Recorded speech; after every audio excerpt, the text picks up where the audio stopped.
Hey, what is up everybody? In today's Hookah Talks video, how to make a handle into a hookah. So a handle meaning any type of alcoholic beverage that is in a handle, right? This is a handle of Crown Royal, Fireball, Jack, any kind of handle that you guys kind of want to do.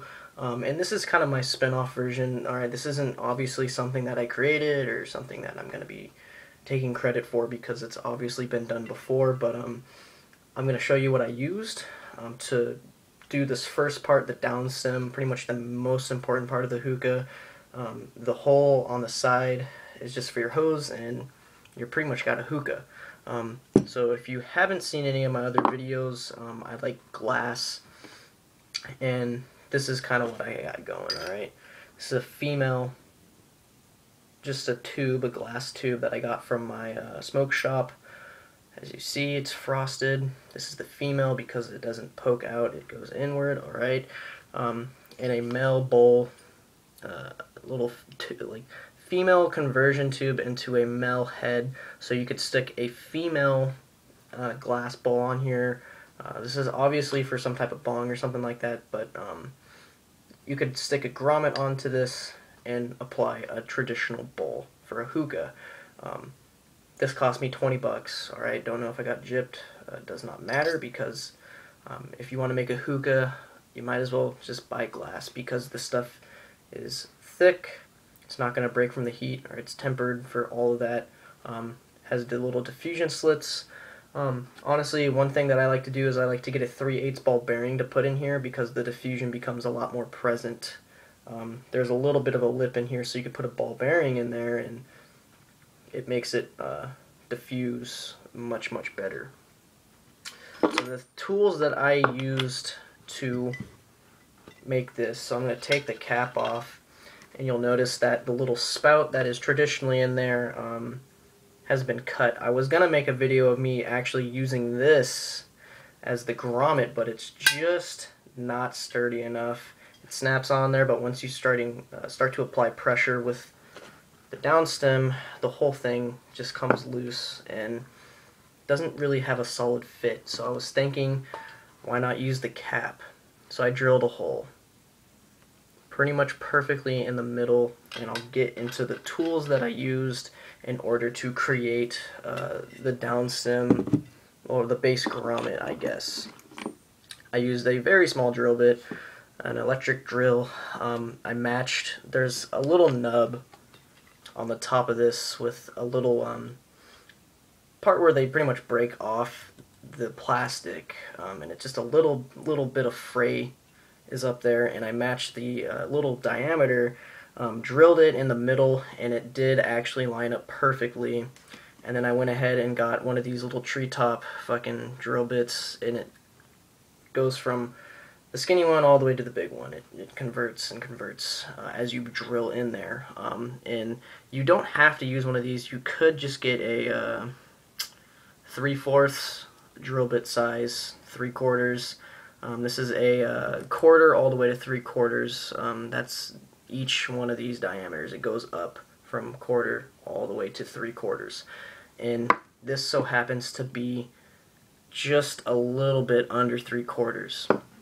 So maybe thinking to yourself, well, it's not really a solid fit. As you can see, there's a little bit of wiggle room, but once you get up to about that point, this is where it starts to actually become a seal.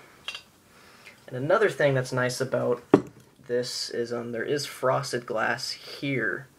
So this could actually end up going into some sort of pipe or some sort of hookah or something like that. But it's nice because the frosted glass gives the plastic something to actually grab onto. So I'm going to take off the cap, and as you see, we're going to put this in first because you can't really get the leverage push down on there, and I don't want to bust the cap, so I want to pull up and spin gently. We're not trying to put a lot of pressure on this, just spin it and pull up, and there's enough force in there to withstand it from actually coming up a decent amount. So once you spin and pull, I'm pulling down and spinning.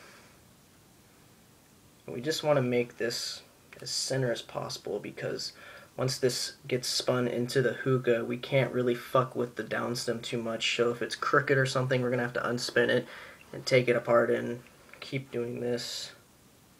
And it looks pretty good for the most part. So as you can see, kind of similar to a Chinese-made hookah or some other type of off-brand hookah. Sometimes the downstems do screw to the bases, so this is a similar design.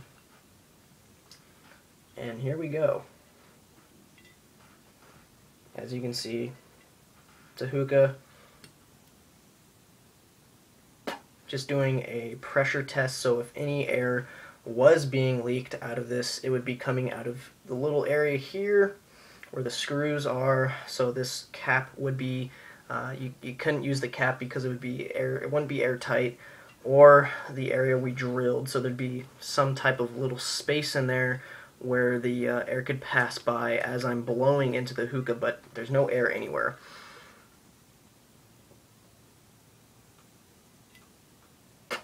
So it's all pressurized and it's airtight. Then what we would do is just put our bowl conversion on there, and it is a hookah now.